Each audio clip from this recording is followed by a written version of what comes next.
Pure tone audiometry PTA करते हैं। एक कम्प्लीटली सब्जेक्टिव टेस्ट है।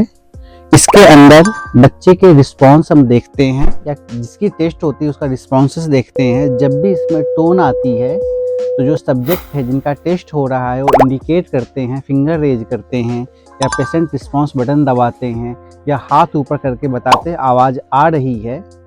अभी एग्जाम्पल के तौर पे अभी मैं हेडफोन यहाँ लगाऊंगा और मैं इसे आवाज़ दूंगा। इसमें क्या है, जब भी आवाज़ आए एक टोन आएगी, टू टू करके आवाज़ आएगी। आवाज़ आए हाथ ऊपर, मतलब आवाज़ आ रही है, आवाज़ बंद हाथ नीचे।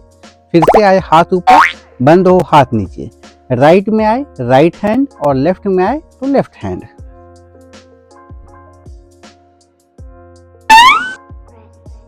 Good,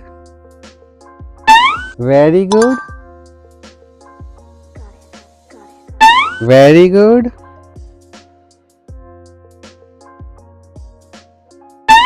good.